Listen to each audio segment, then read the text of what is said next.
Let's go. Sex, money, and Amy Rushworth. You have a lot of power if you're not ashamed about making money and having sex.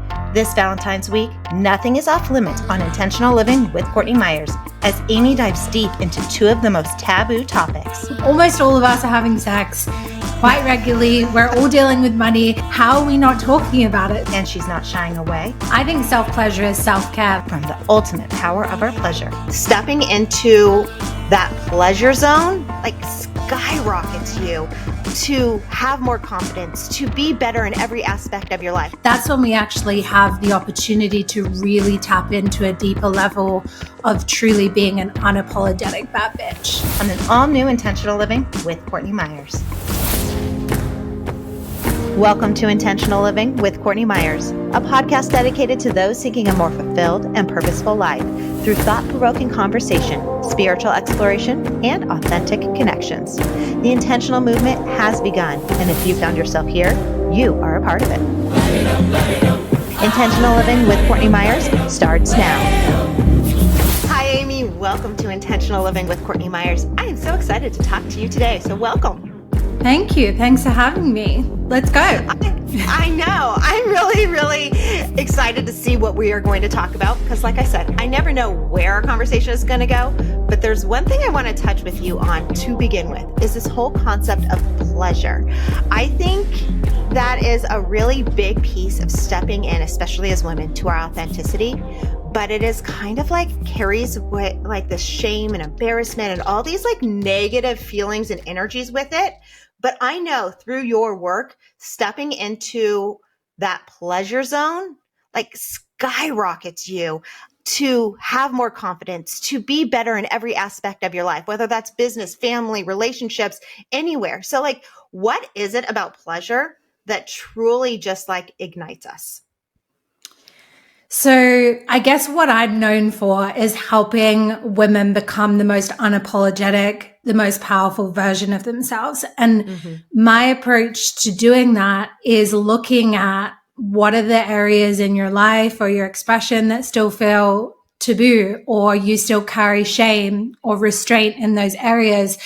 And I think for most people, the two really taboo areas, especially for women, are money and sexuality.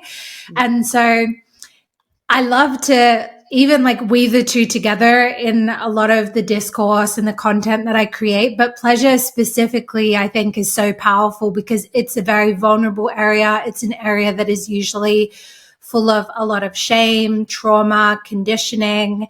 And if we want to be the most powerful versions of ourselves and feel really beautiful and confident and empowered in our skin, we got to look at the areas where we don't feel that way. And I think sex is interesting, similar to money in a way, because almost all of us are having sex quite regularly. We're all dealing with money. It's something that we're always touching upon every day, every week or month of our lives, but there's so much shame around talking about it. So it's how is this area of our life that is so commonplace, that is so entrenched in how we live, how we relate, how we deepen intimacy with a partner or with ourselves, how are we not talking about it? So I think that when we start talking about it, when we start unshaming it and we start embracing it, that's when we actually have the opportunity to really tap into a deeper level of truly being an unapologetic bad bitch. Well, that makes so much sense. I mean, if we are just walking around feeling guilty about it or shame or dirty or whatever, these things that come with exactly money and sex, then we're holding on to that energy. And I actually learned something interesting yesterday because I talk a lot about facade on the show and breaking down our facades and taking off our masks and showing up as we truly are, kind of, unapologetically as ourselves. But it was brought to my attention that the facade, the reason why we put up these acts is because we feel shame about something. So this ties extremely into what you're talking about. If we're feeling shame and guilt around money or sex, then we are constantly walking around facade. And how do we finally start to own this and remove those stigmas around these things?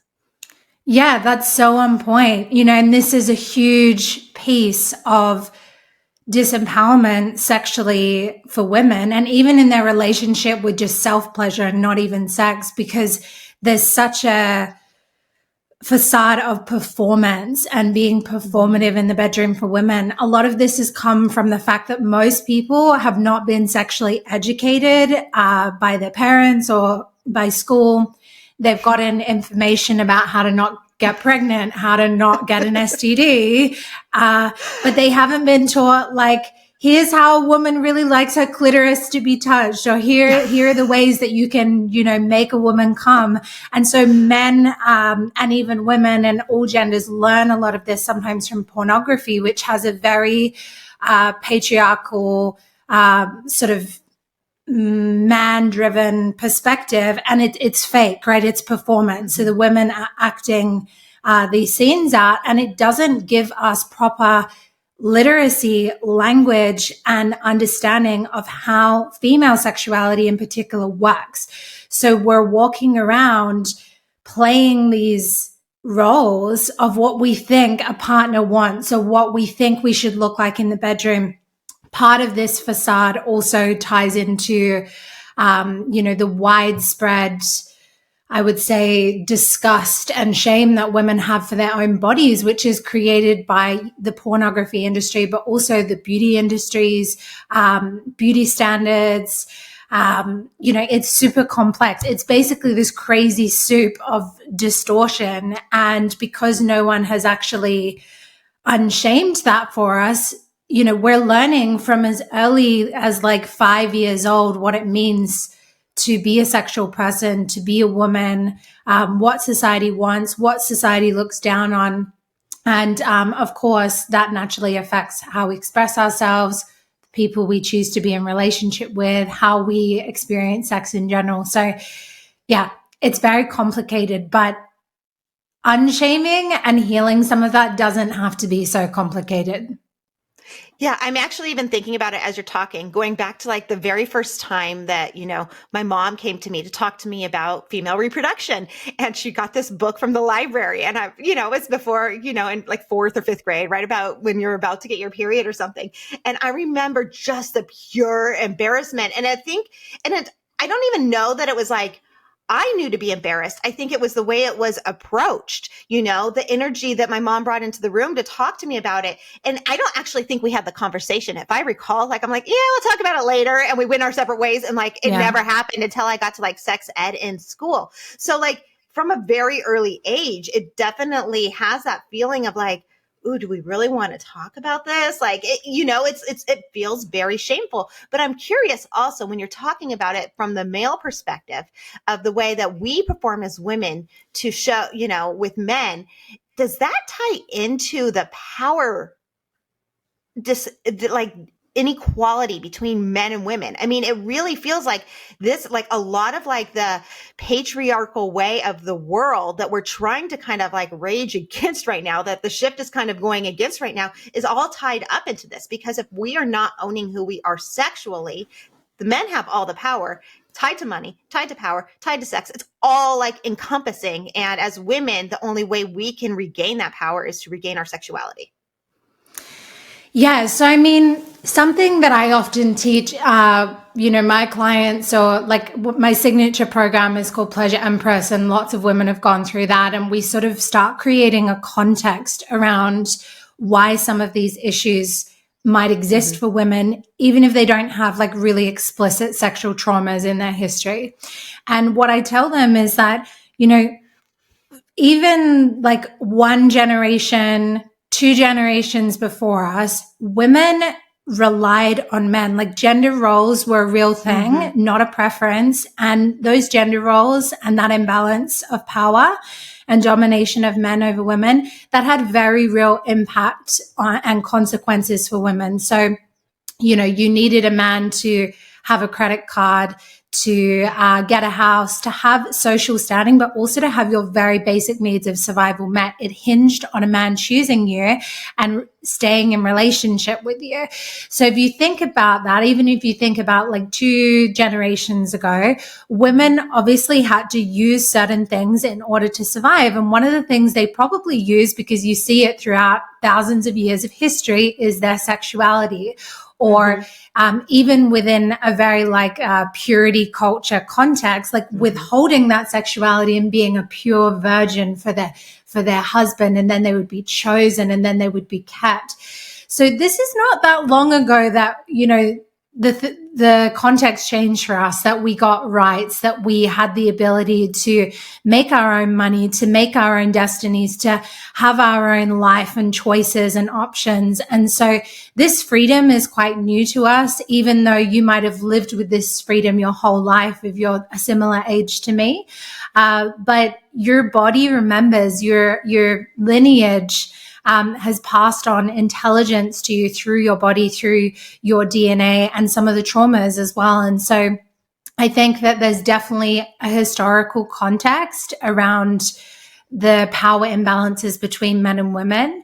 And then also, some of us just have, traumas from growing up in the world that we've grown up with. And sometimes we use certain patterns, or we use certain cards that we have to play. And so some women, want to use their sexuality as the card that they play to get ahead. And that's not inherently wrong or right. But again, you can see like there's so many parts of this crazy soup of culture and power imbalances that get in the way of us just having a really like clean, celebratory, almost like neutral relationship to sex, the same way we would have it to like, I don't know, like living in a nice house, or being like, oh yeah, this is my favorite food. Why do we feel shame around sex? And it's because there's so many different layers that affect us individually and collectively.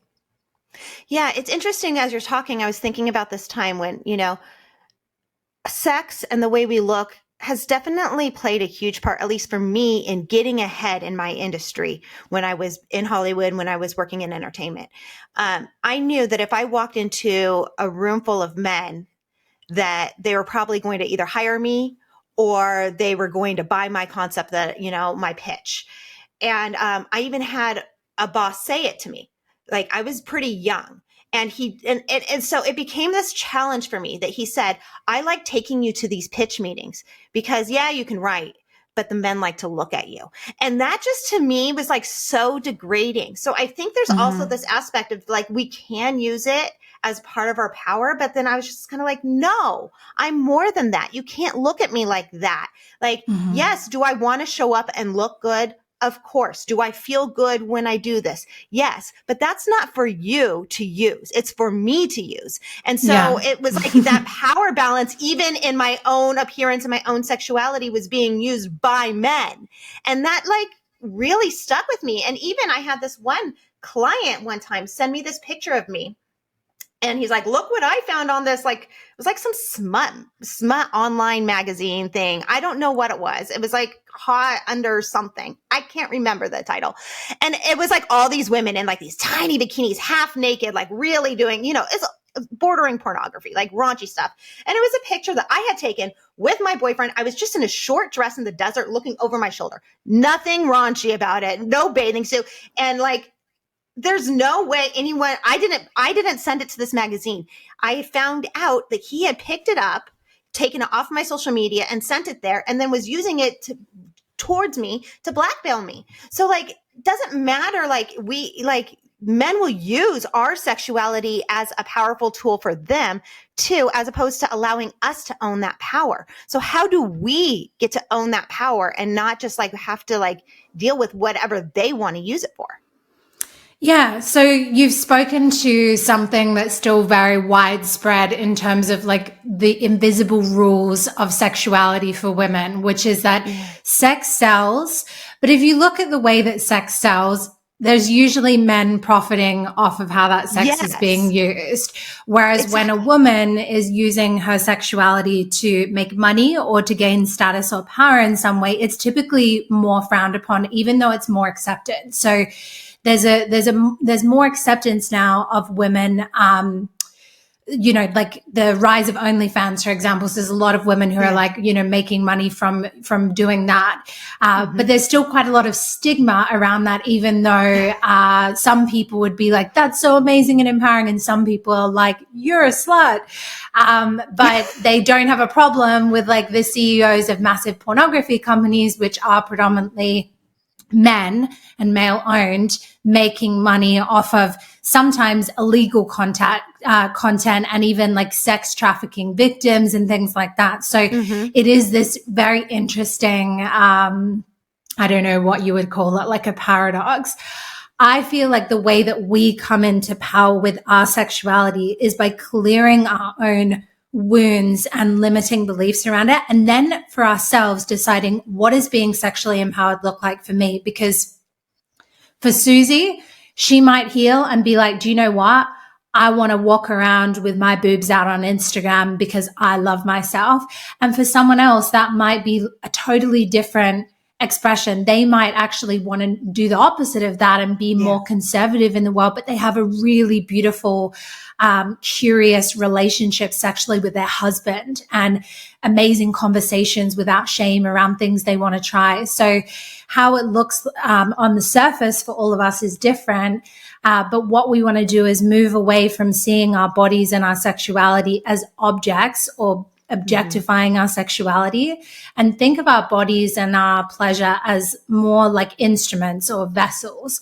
So figuring out what feels good for you, what's a yes for you, what's a no for you, what are the boundaries that help you to feel safe so that you can tap deeper into that pleasure.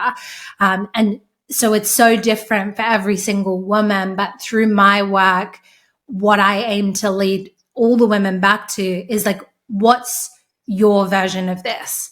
What's your version of feeling like a sexy goddess? What's your version of feeling like you're healed and you're freely expressed and you feel really authentic in your pleasure? It looks different for every single person.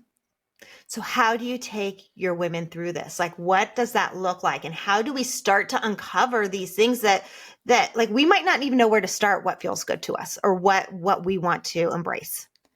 Yeah, so we actually start in my program, Pleasure Empress, with looking at our language, because our language around our pleasure and around anything gives us the meaning, you know, and we all interpret different words differently, but words are part of human consciousness. And this is kind of what separates us from animals and being humans. But it also is the gateway to rediscovering the sexual animal inside of you, the more primal part of your femininity and of your womanhood. So we literally start with being like, okay, what do you use to describe your vulva and your vagina? Like, what are the words that you were taught to use? And it's so funny because the craziest list of words always comes out every time we ask. It's like cuckoo or nini or like privates or, you know, not actual true anatomical words. And I think that this is actually very important for us as adults to have like words that feel empowering around our bodies and our sexuality.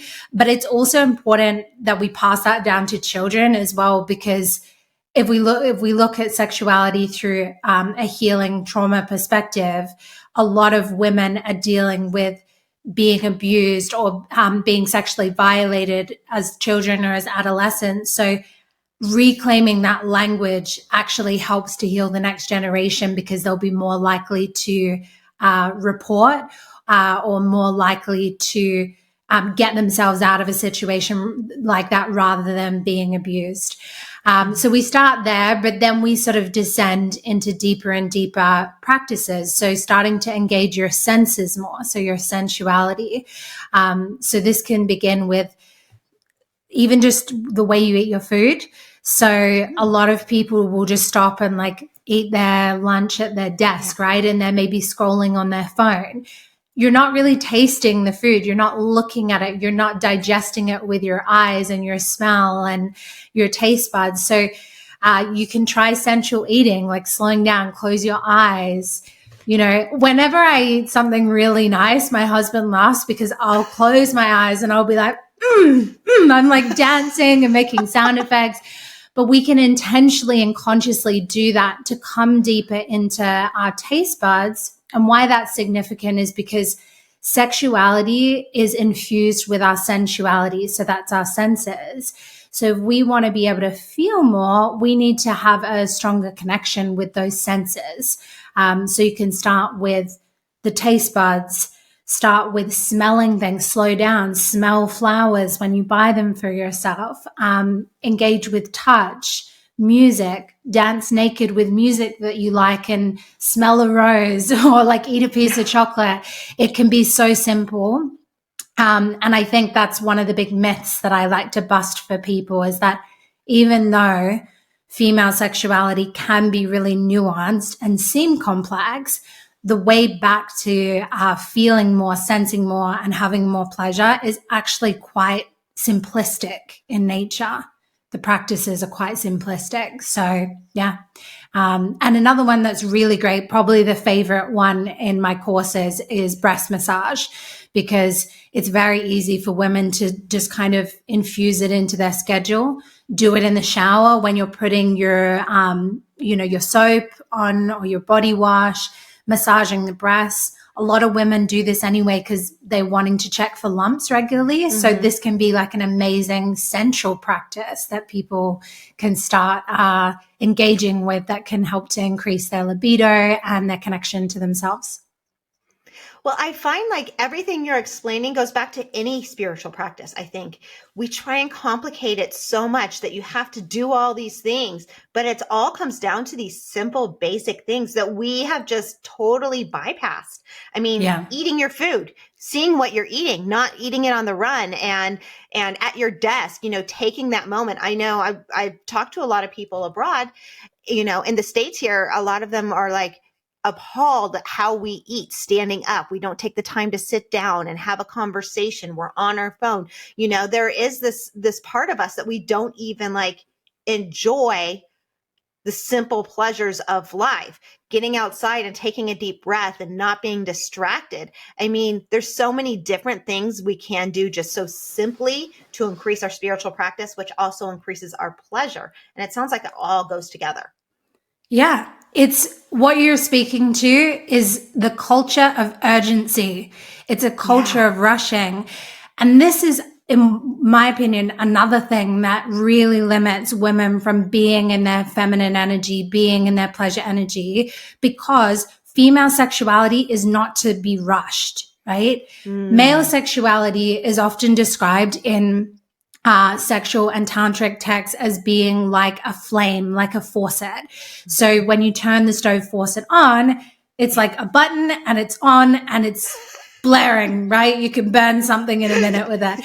But female sexuality is more like an oven. So it takes longer to heat up, but once it's heated, it can go and go and go, right? And you see this with ejaculation typically. Like men, most men come once and then fall asleep, sometimes twice if they're a real stallion. But women, when they are tapped into their bodies, what they like, their orgasmic potential, the different things that bring them to climax, they can come again and again and again and again, right? There's not really like a limit to that. So when you think of a culture of rushing and women's sexuality is like an oven that takes time to heat up, it's also influenced by how you're feeling emotionally. It's being influenced by your erotic template. So like, some women need a certain temperature in the room or the lights off, or they need a certain amount of emotional safety throughout the day with their partner, or romance throughout the day. All of those things can kind of like put the brakes on that sexual connection. And when you're rushing, you're not thinking about your pussy. You're thinking about like the next thing on the to-do list, and your nervous system is also in a different state, in a less receptive state to pleasure. So it makes total sense why a lot of women don't feel very connected to themselves sexually and sensually. And it's not their fault, but when you know this, you can start to make little adjustments to honor you, because you deserve to be someone who's nourished in your sexuality as well as your career and all the other parts of your life that get attention. Well, it seems like, we lose so much of that once we get married, once we get into a partnership, once we have children, because all of a sudden as women, we're taking on so much. So we lose a little bit of that connection to self, but also connection to our partner or other things, because we are burdened with the taking on and taking care of so much. And I know, at least for me, to get to that place, like I need to have that emotional connection. And to me, what gets me emotionally connected are deep conversations, soulful time together, real intimate, intentional moment. It's not just that I brought you flowers or, I made you dinner tonight. It's like, and men can just like turn that on so easily. It doesn't take much, it's like I can take off my clothes and jump in the shower and my husband's like, hey, you want to go? It's like, it's that easy. And I'm like, really? I haven't showered in 3 days. I need to shave my legs. The kids are screaming, like to me, I have to take so much time to get there. Now, I know how to get there and I can, so that's great, but I don't think a lot of us do. And we get so overburdened. And I don't know if that's why we're talking so much about the divine feminine coming into play now and women taking more ownership of that, because we do need to become more in this act of receiving and connecting to be able to allow our bodies to warm up. Yeah, definitely. I mean, a lot of long-term couples, especially if you throw kids in the mix, the sexual relationship can take, a turn in different directions. And I think that we have to unshame that from happening, or unshame the fact that that is happening, and recognize, like, most people think that everyone else is having way more sex than them. Like when they quiz people, everyone thinks everyone else is having more sex than they are. Yeah. Relationships go through seasons and cycles. Like if you have a newborn baby or even young children, of course, that is going to affect your relationship in some way, and that can be sexually. But I think something that can be quite good for getting on the same page, particularly for any couples, but definitely long-term couples, is looking up your erotic blueprint. So there are quizzes that you can do online. There's a paid version, but I think you can find free versions as well if you Google the erotic blueprints. They were also featured, I think, on that Goop show where they did all of the, I can't remember what, Love, Sex, and Goop, I think it was called. And they followed couples and they did all of this like sexy stuff. But basically these blueprints show you these are the things that kind of turn you on, or this is your template for sexuality and arousal. And so what you might find is, if you feel like you're not on the same page with your partner or feeling really disconnected, either you've got two different templates and then you're like, okay, that's cool. Let's find a way to like meet in the middle, understand, and show up in more beautiful ways for what our partner needs, and vice versa. Or you realize like, oh, we've got the same blueprint, but we just haven't been like prioritizing these things. So like for me and my husband, something we realized, we have the same template, which is a sensual template. But if it's really cold in our house, like neither of us will want to have sex, because like I need to feel warm and like sensual and like gooey, but we always found that we had really great sex in hotels whenever we stay in a hotel because it's such a sensual experience, right? It's like beautiful thread count, and like you can have your robes and get room service and someone cleans it for you, It's so interesting, right? So it's like having information like that can help you get on the same page, but also get on the right page with yourself and realize like, oh, these are the things that I personally need to feel my best sexually. And then you can work on giving yourself and each other those needs. So it's like human design for your sexual desires. Yeah, basically. And a different way that it's sometimes explained for women is in this fantastic book called Come As You Are. It's an amazing book. Everyone should order that book. And she talks about how we have accelerators and brakes sexually.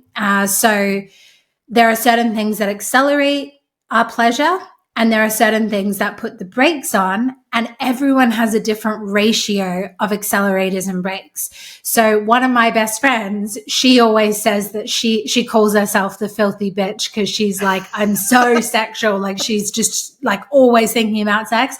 And when she did my course and then she also read that book, she realized, she's like, I've got so many accelerators and I basically have no brakes. So she's got completely spontaneous arousal rather than reactive arousal.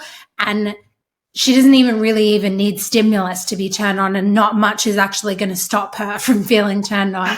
But some women have maybe only a few accelerators, but they have lots of things that might fracture that turn on. So neither is better or worse. I want to really say that right now, because I think sometimes you might think, oh, like I'm not that sexual and I wish that I was and I feel bad.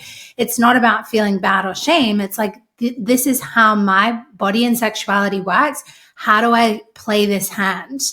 You know, and how do I really create an environment or conditions to nourish myself in the way that I need?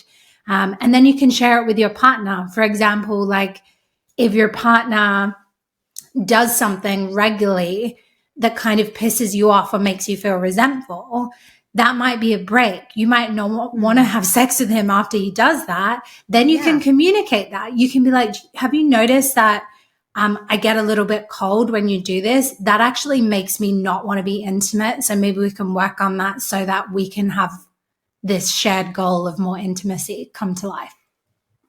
Interesting. Now, can we change over the course of our life, like our hormone imbalances, our hormones and things like that? Can that shift? Or are we kind of just like, you know, in this, you know, we have this makeup almost like astrology. Like I've been diving into it a little bit. I'm definitely not an expert, but I've had my charts done. I've had some human design work and things like that. And it turns out that like a lot of like my personal core things, like I'm in the house of like pleasure. I think it's the fifth house, like sex, pleasure, children, reproduction, all that stuff. And if I look back to my younger years, before I was married, before I had children, like I was definitely like your friend, like no problem, whatever, you know. And then I would feel bad about myself because I'm just like, but I, you know, like, why can't I be that person? And, you know, I would feel that shame. But now that I'm like married with children, I'm busy, like I don't feel as connected to that side of me. It doesn't mean I don't enjoy it, but I definitely don't feel that, that fire for it that I used to. So I'm wondering, is that just like an aging and hormone thing? Or is that just kind of like, we need to reconnect in a different way to like that person that was before? Because honestly, like I was shameful of that person too. So it's like, how do we meet in the middle? And do we change? Yeah. So I think no one is static, right? Like in terms of sexuality. And I think there are different seasons that require you to prioritize different things. You know, like, of course, if you've got young kids, you're not going to be having sex like a 21-year-old a lot of times, right? Some people might, but I think it's about understanding that there are no rules.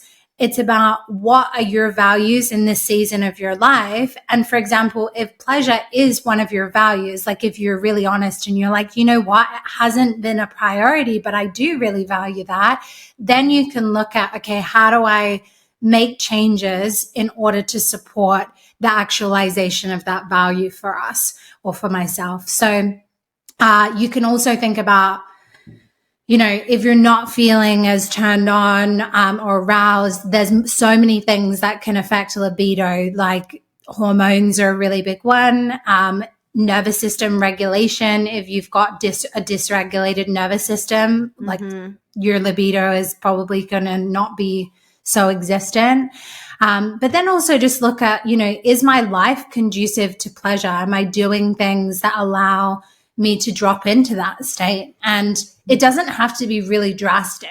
You know, you can be like a busy person and still feel a lot of pleasure. But it's those tiny adjustments like the sensual eating or having a date night every week with your partner where some couples would even just say they're going to have a play date once a week or twice a week, and they get naked. There's no pressure to have sex, but they just lay together naked and see what happens. Little things like that. Maybe sometimes if you've got kids and they're in the bed all the time, you're forgetting to have that touch or that intimacy, or just those little tweaks that make a big difference. But I think anytime that there's shame, you want to work at sort of being with the shame and accepting the part of you that is feeling that shame, because shame, I would say, is the biggest barrier to libido. What about that self-care aspect or even that self-love aspect? Because I feel as women, like so many of us just don't like the way we look, or we don't feel, we don't feel confident in ourselves and our body. So I feel like there has to be also a correlation there, because if we don't feel confident in our physical being, how do we tap into our sexuality? So I think this is why having a self-pleasure relationship with yourself is really important. And in my course that I've mentioned, Pleasure Empress, that's actually primarily like a self-pleasure journey, because I think your relationship with your own sexuality, pleasure, and self-pleasure is going to influence your sexual relationship. I think that it's a way of giving yourself love and a way of experiencing your body as that vessel, as that instrument, rather than an object. And the reason that many of us hate our bodies or have struggled with that, there's of course many influences, but it's a form of objectification that we inflict on ourselves. Because unless you are upset with your body because, like, let's say you have a chronic illness or pain or something like that, you're upset for that. The vast majority of women who have body image concerns and hang-ups, it's to do with how it looks, which is objectification. And so if we're only putting and projecting hatred onto how it looks, we're forgetting the whole other side of the coin, which is how your body feels. And sex is about feeling and sensation.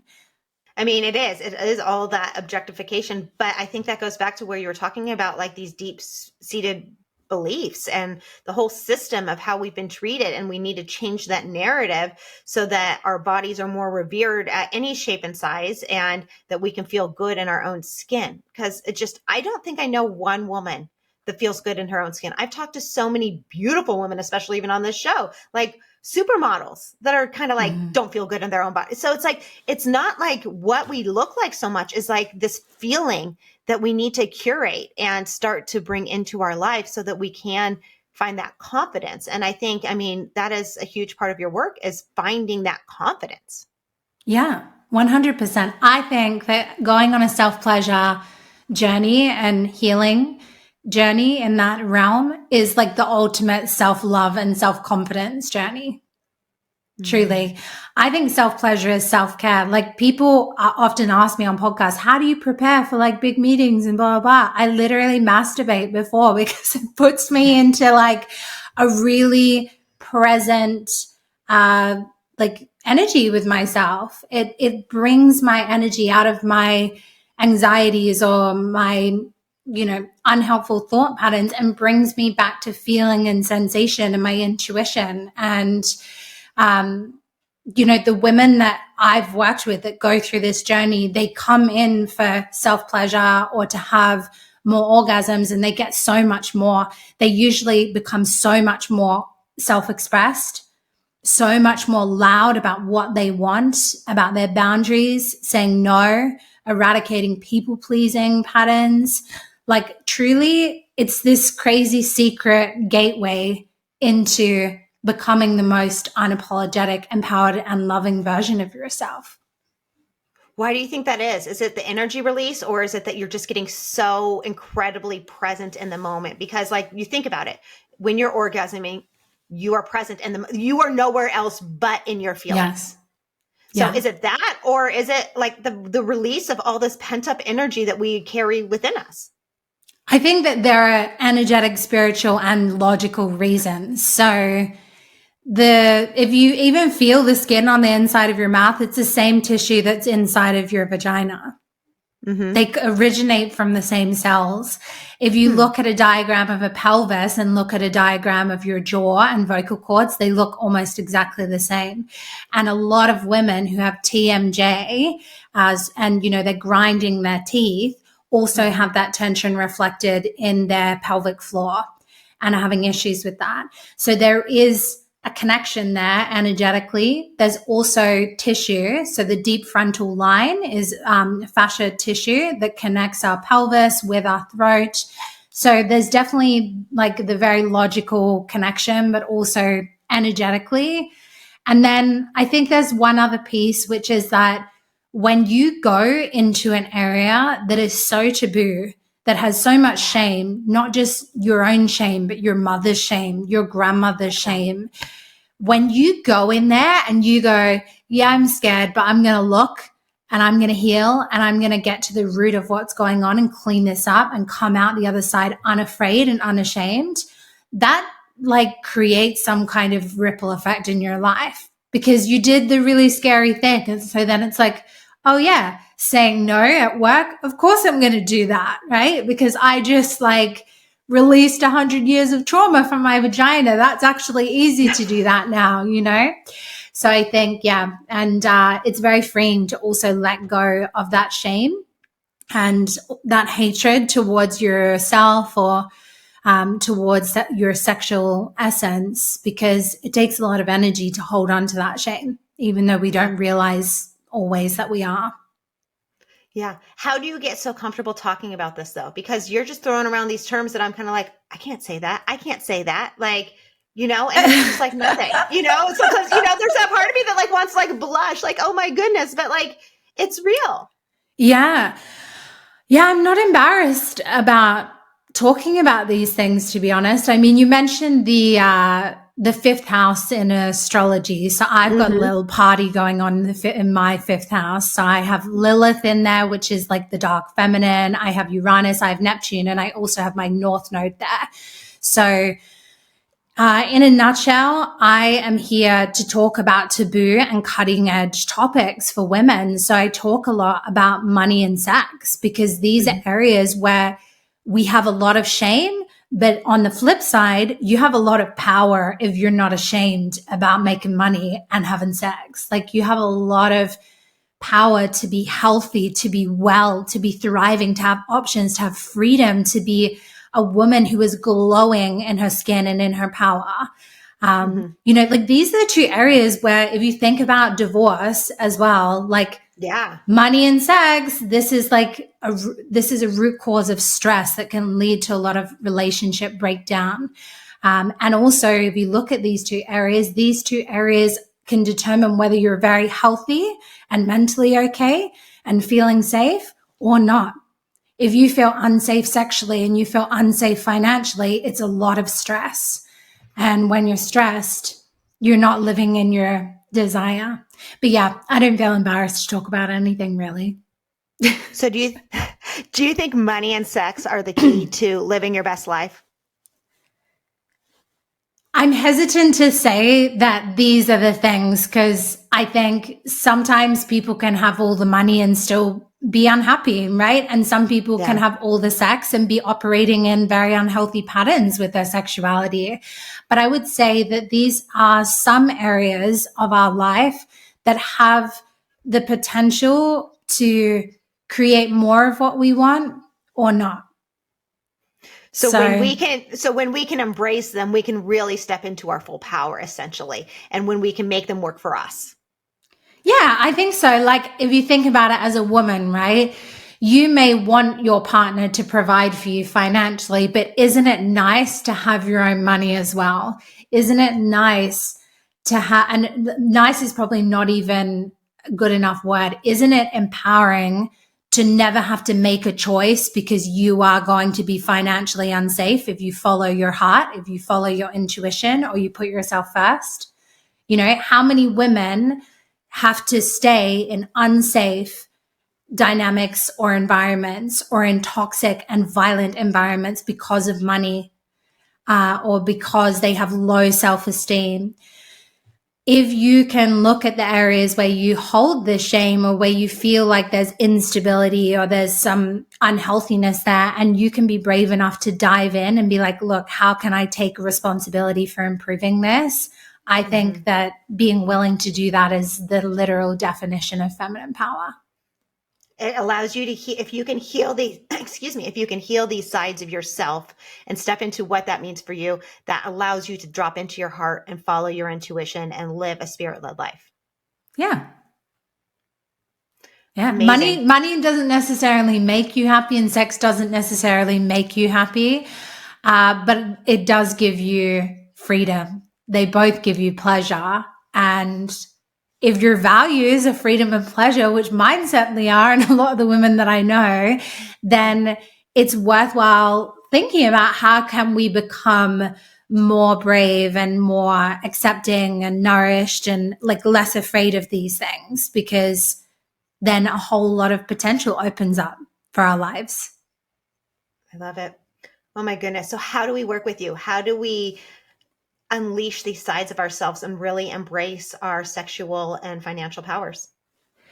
Well, you could come and follow me on Instagram, because a lot of people like just observing what I'm doing. And in my human design, that's actually like one of the ways that my life purpose is supposed to be expressed. People actually want to watch me, and they get sort of like ideas and empowerment through seeing how I'm doing that. So that's a really good way. On my podcast as well, the Amy Rushworth Show, and Pleasure Empress will probably open sometime this year. I don't know when yet, because I wait for my vagina to tell me when to open it. I'm not joking.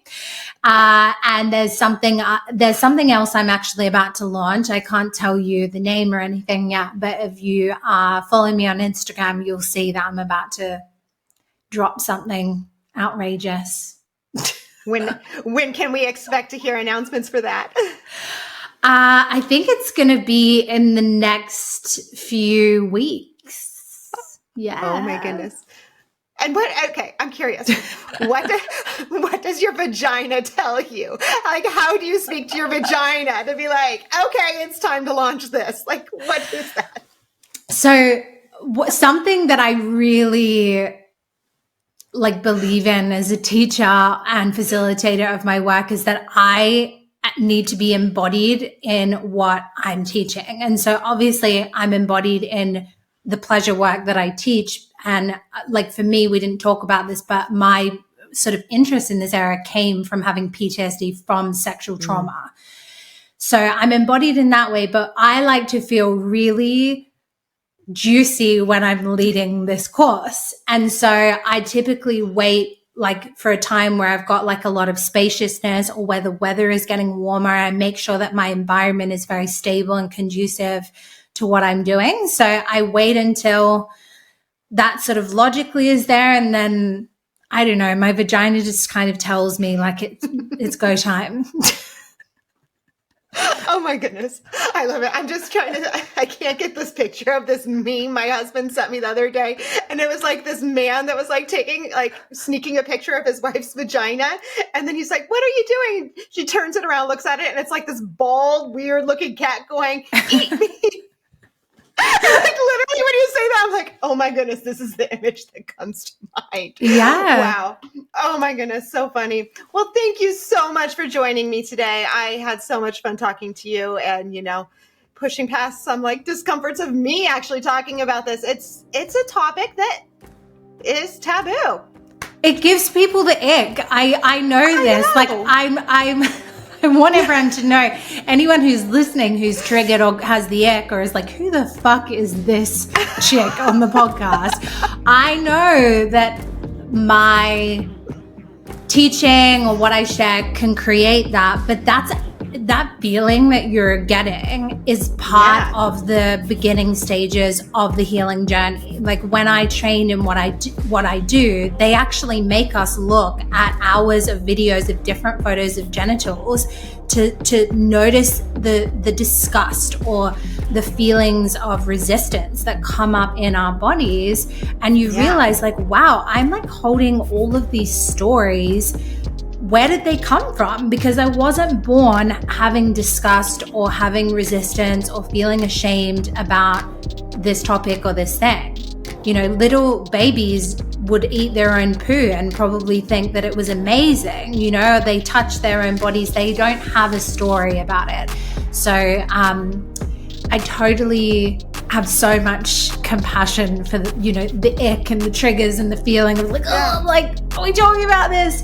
But that has beautiful intelligence within it for you as well, and for everyone. Yeah, I mean, like, I can feel myself, like, blushing, and it's like, but if I think of my 4-year-old daughter, she walks around taking all the clothes off of all of her Barbies. She can't stop talking about boobs. She calls them boobas for some reason, because when I had her brother, like, he was eating my booba, whatever. Boobas. And so she's always like, I'm going to have big boobs. Like, she's always talking about when she gets boobs and big boobs and all these things. Like, she's so interested in it. There's no shame. There's no filter. Like, she doesn't care. And I try not to just make it weird. I'm like, yeah, you will, you know, but like internally I'm like, oh my God, let's not talk about this, you know? So you're right. It causes like a reaction. It's crazy. Yeah. I think a lot of parents have that experience, you know, and this is also where we get some of the stories that we each carry, because, you know, you mentioned your mother, like, that when she came to have that talk with you, and you could probably sense, like, she was in her head probably going, oh my goodness, like, how am I going to do this? And so it's not that, like, we all have to just be perfect and just vocally talk about everything all of the time. You know, people may not be as outspoken or as unapologetic as how I talk about it, but I think anywhere where you feel just some kind of like uneasiness or ick or like resistance, I think like one of the most empowering things is to be like, okay, how can I like look at what's there? Because then it doesn't have control and ownership over you, and you can have ownership over what it is. Such great advice. Well, thank you so much. I love talking to you today and getting all nervous about it. It's crazy. But thank you so much. Well done. I'm on the process to healing. You are. Thank you. Thank you. And that's it for today's Intentional Living with Courtney Meyers. Thank you so much for listening. And thank you, Amy Rushworth, for joining me in such a big topic, a taboo topic, talking all about sex and money. Oh my goodness, my cheeks are still blushing. If you want to work with Amy, I'll put all the information in the show notes below. And as always, you can find Intentional Living with Courtney Meyers and Intentional Media on our website at CourtneyMyers.com. That's where you'll find our books, our courses, and everything else we have going on. I'll talk to you soon. Bye.